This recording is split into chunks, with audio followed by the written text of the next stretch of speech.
There has been a serious incident involving a current AEW talent, but first, two former champions have signed brand new deals with WWE. We would recently drop a brand new video titled Every WWE and AEW Contract That Expires in 2024, where we highlighted a whole bunch of upcoming potential free agents that could shake up the wrestling industry in the new year. Whilst there's a number of names that could potentially make the jump from one promotion to the other, we now know two WWE superstars who will be sticking around for the foreseeable future. A fresh report would drop last night from PW Insider, who would reveal that former NXT North American champion and star of the Judgment Day, Dominic Mysterio, has put pen to paper on a brand new contract with WWE. It's believed that the deal is 5 years in length, with Dirty Dom set to remain with the company until late 2028. Another star that will be sticking around in WWE is someone that knows Dominic more than well, that being his father Rey Mysterio, who according to Dave Meltzer of Wrestling Observer has also signed an extension with the promotion. The current WWE Hall of Famer is currently out with a knee injury suffered in mid-November, where a projected recovery of 6 to 8 weeks was given, with him likely a few weeks away from a comeback. With that said, he'll be returning with a new contract to his name whenever he's ready to put the mask back on. And before we continue, I'm trying to hit 50,000 subscribers by the end of the year, so if you don't mind, double check that you subscribe to the channel below, especially if you're a regular viewer of our news updates, as it would really mean a lot. As it stands, we're just over 3,000 away, so it's going to be a tough task, but I know from the analytics that a lot of people that watch the content haven't yet subbed, but do come back for more, so if you're one of them, I'd really appreciate you helping me out. But with that said, let's move on to the next story.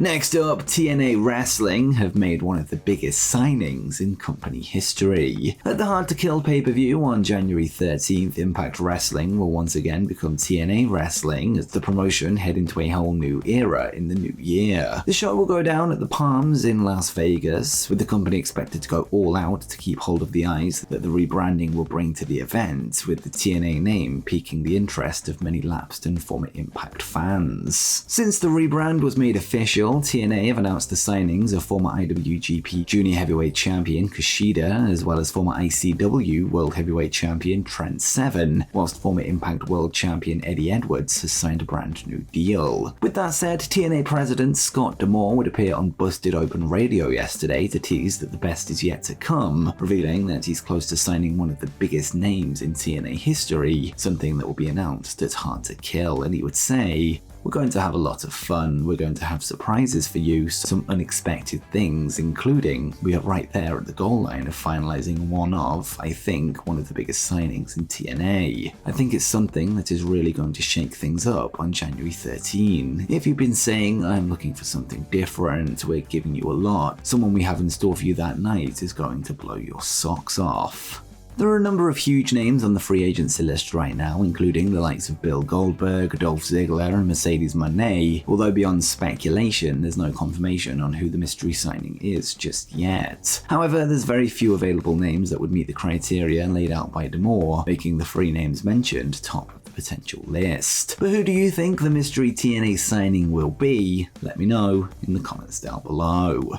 And next up, MJF has addressed rumours that he's re-signed with AEW. Following over a year of claims by AEW World Champion MJF that his current deal with the promotion expires on January 1st, 2024, where he's teased a bidding war will take place between WWE and AEW, a report would recently drop from House of Wrestling, who revealed the feeling in WWE was that Max has already signed an extension with his current employer, potentially until 2027. This week, Friedman would appear on the SI Media podcast, where he was asked about his contract status, claiming that he hasn't committed to All Elite Wrestling, that he is telling the truth about January 1st, 2024, and MJF would say, I've been saying the same thing about my contract expiration date, I never lied. January 1st, 2024. When stuff like that gets leaked out, it makes me laugh because I remember something leaked out about Cody Rhodes having secretly re-signed and then he showed up in WWE. Something got leaked out about, CM Punk and Tony Khan or whatever. I think fans leak out what they want to be true. I love AEW. I want to stay in AEW. After this pay-per-view, World's End, it's time to reassess the situation for a professional setting, so not yet, I haven't re-signed. Whilst it's possible that Max hasn't extended his contract in AEW, it's always tough to tell when it comes to the modern master of kayfabe. With that said, one man who feels MJF will end up in WWE eventually is Cody Rhodes, who would recently take to an interview to predict that he will eventually be joined by his former protege at some point in the future. I saw fans actually shitting on Cody Rhodes when all he was saying was his opinion about my future. It's his opinion. I pray to God I don't get lambasted online for some of the opinions I'm doing in this interview. I just feel like everyone's so radicalized now and hyperbolic now. There's certain aspects about social media I love. I think it brings people of the same like-mindedness together. I think it allows people to find their own communities. But what I hate about some of the social media is I find that hate-mongering and fear-mongering is the stuff that gets pushed the most, and it's because of this sensationalist stuff that people start believing in the sensationalized stuff and hyperbolic stuff, and I can't relate to it. I'm a straight shooter. I say it like it is 100% of the time. Cody Rhodes felt that way. In Cody Rhodes' mind and opinion, that was his way of putting over a friend, a prodigy, a former co-worker, a former protege. So I still talk to Cody to this day. He's a great guy. He's doing great things over there. I'm doing great things over here.